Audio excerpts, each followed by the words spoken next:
Hello, my name is Chantel. Last year I bought a secondhand food trailer and I want to share my experience with you in case you're thinking about buying or opening a food truck or trailer. Today let's talk about 5 things I learned the hard way. 5. Concept. 4. Regulations. 3. Events. 2. Parking. 1. Cost. So some of these might sound like no-brainers, but I was really surprised in each one of these categories, and I had to learn the hard way because I had nobody that I could ask. I didn't know anybody that I could talk to about owning a food truck or trailer, and so I just learned on my own. So with concept, I think the biggest thing that I had to learn was to become really clear on my food concept and menu. A lot of you probably already have a really solid concept and menu, but you might not be as ready as you think. So you need to be clear on the concept because everyone you talk to is going to ask you. And like who? So the county. The county's going to ask you what kind of food you're going to be cooking. The fire warden is also going to ask you what kind of food you're going to be cooking, but for a different reason. Event planners. They're going to want to know if you have something that they need. The bank, if you are considering getting a loan, and especially customers. So they're going to want a compelling reason to come and visit your food truck, especially if you're out of the way. So regulations. There's a lot of regulations, so just make sure that you're clear on your county and state's regulations. This is going to sound like a no-brainer, right? But county to county, food regulations can be different, and then there's the overarching state regulations.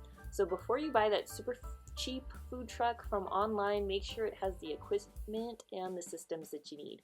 So like what? The fire suppression system. Up here, we need a full fire suppression system. The number of sinks. We have to have 5 sinks up here. Water tanks. We have to have plenty of water. Layout. The county is going to want to know what your layout looks like and more. So before you buy a truck or trailer, call your county. The county is your friend, they are your ally, so make sure you consult with them before you buy the food truck or trailer, because if you think something's a really good deal, it might not end up being a good deal. Events. So with events, these can be a little bit tricky. So of course you want to do events, you want to get your name out there, but are you sure that many people are going to attend? Is it a new event? Is it an event you can Google? You need to ask some key questions before you accept the event. Like what? Okay, how much are they charging? This is huge. Some are free, some are exorbitant. Do they provide any services for their fee? Where are they going to place you? Are they going to put you in a good location? How many people are they expecting? You know, I was really disappointed last year because I was told that there was going to be 2,000 people. There ended up being 500 people. How many other vendors are going to be there? There was like 7 other vendors for this 500-person event, and if you do the math, that doesn't really work out. Parking. So before you even purchase a food truck or trailer, I really think a good piece of advice is figuring out where you're allowed to park.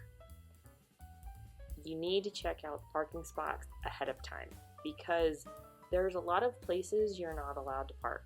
Some is free, some it needs to be permitted. Is it in a good location? You need to ask yourself where you're going to park, because if you don't know where you're going to park and where the customers are, you're not going to have a very successful business. So is there another food truck in a parking spot that you're already eyeballing? And then another thing to ask yourself is how much space do you need? So with my food truck and trailer attached, I need 33 feet, and that's a lot. Cost. Now, cost is an interesting one. So this can be a bit of a rabbit hole, to be honest with you, because do you know how much money you really need? Like, really? Do you really know how much money you need? Cost is tricky because guaranteed you're going to forget a cost, not expect a required cost, or underestimate a cost. So you want how much? So administration fees. Fire is a whole other thing. So like I'm talking about fire inspections, I'm talking about fire suppression cleaning, monthly payments that can be insurance costs, dry goods and supplies, equipment. The list goes on, licenses. So get as close as possible to the real amount that you need as possible. I researched food truck costs for over a year and I was off by $10,000 in the end. So really be aware of your costs. If you liked this video, please like and subscribe and I'll have more videos to post.